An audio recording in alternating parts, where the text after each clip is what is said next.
کے دن ام المومنین حضرت خدیجہ رضی اللہ تعالی عنہا آقا علیہ الصلوۃ والسلام کی زوجہ محترمہ کا وصال پر انوار کا دن بھی آج کا دن ہے۔ یہ آقا علیہ الصلوۃ والسلام کی پہلی زوجہ ہیں اور یہ وہ حضور اکرم نور مجسم صلی اللہ علیہ وسلم کی زوجہ ہیں، ام المومنین ہے۔ جو حضور کی گھر والیاں ہوتی ہیں وہ مومنوں کی ماں ہوتی ہے۔ ہماری امی جان ام المومنین حضرت بی بی خدیجہ الکبریٰ رضی اللہ تعالی عنہا کا وصال پر انوار ہیں۔ کون بی بی خدیجہ الکبریٰ؟ آپ کے بارے میں آتا ہے کہ آپ وہ ہیں کہ جن پر اللہ تبارک و تعالیٰ کی طرف سے حضرت جبریل علیہ السلام سلام لے کر آیا کرتے تھے، یعنی جبریل آ کے سلام عرض کیا کرتے تھے۔ آپ وہ تھی، آقا علیہ السلام آپ کے ساتھ آرام فرما ہوتے، آپ کے حجرے میں ہوتے، رب کائنات کی قرآن کی آیتیں اتر جایا کرتی تھی۔ آپ کا ایمان لانے کا میں تھوڑا سا چاہتا ہوں اس پر گفتگو کروں، پھر میں آگے بڑھوں گا۔ آپ کے ایمان لانے کا بڑا عجیب و غریب واقعہ ہے۔ آپ کی عمر تقریباً 40 برس ہے۔ میرے اور آپ کے نبی حضرت محمد مصطفیٰ احمد مجتبیٰ صلی اللہ علیہ وسلم کی عمر مبارک 25 برس تھی۔ آپ بہت بڑی بزنس مین تھی، بہت بڑی مکے کی کاروبار تھی، بہت بڑی بزنس مین تھی اور عرب کی بہت بڑی آپ کا کاروبار تھا۔ تو آپ کے شوہر کا پہلے انتقال ہو چکا تھا، آپ کی 40 برس کی عمر تھی، تو آپ اس کے بعد آپ نے نکاح کا ارادہ ترک کر دیا تھا، کاروبار کیا کرتی تھی۔ تو آپ کو اپنا مال بھیجنے کے لیے جیسے کسی کو ضرورت ہوتی ہے کہ کام کو سنبھالے، تو آپ کو پتہ چلا کہ ایک عرب کے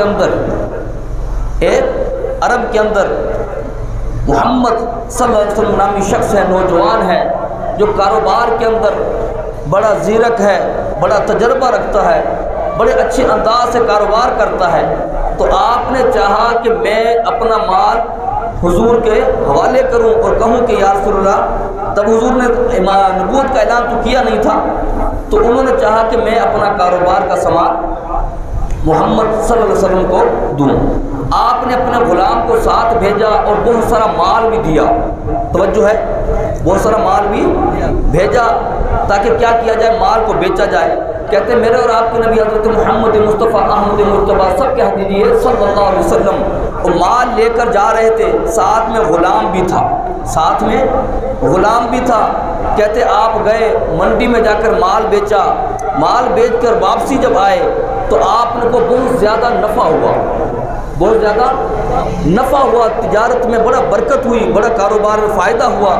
تو آپ نے کیا کیا، اپنے غلام کو بلایا اور پردہ کر کے کرسی کی دوسری طرف اپنے غلام کو بٹھا دیا، خود اس طرف بیٹھ گئی، اور اب پاک باز خاتون تھی۔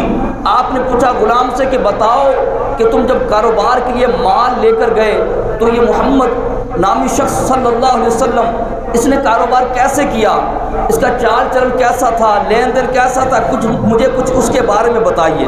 اب وہ غلام کہنے لگا کہ میں اپنے مالکن سے کہ باقی باتیں بعد میں بتاتا ہوں، پہلے یہ سنیے۔ کہنے لگا جب ہم جا رہے تھے رستے میں، کہتے جاتے جاتے گرمی تھی، بھوک لگی، کہتے کوئی سایہ نہیں تھا۔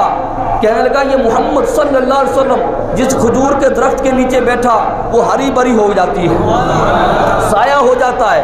کہتا بھوک لگی، ہم نے دیکھا کہ کھجور کی اچانک وہ کھجوریں جو تھی نہیں وہ پک کر نیچے زمین پر گرتی ہیں، پک نہ پک کر وہ کھجوریں ہمارے پاس آ جاتی ہیں۔ کہتا میں تعجب میں پڑ گیا، کہا آگے بتاؤ۔ کہنے لگا جب منڈی میں پہنچے تو ہم نے کیا عجیب و غریب معاملہ دیکھا۔ کہا کیا دیکھا؟ کہا جب منڈی میں گئے ہوا یہ کہ بارش ہو رہی تھی، ہم منڈی میں تاخیر سے پہنچے۔ جو لوگ منڈی میں جاتے کاروبار کرتے وہ سمجھتے ہوں گے کہ منڈی میں جانا ہو، خرید و فروخت کرنی ہو تو صبح صبح جانا پڑتا، لیٹ جاؤ تو کہتے منڈی اجڑ گئی، منڈی ختم ہو گئی، مال بک گیا۔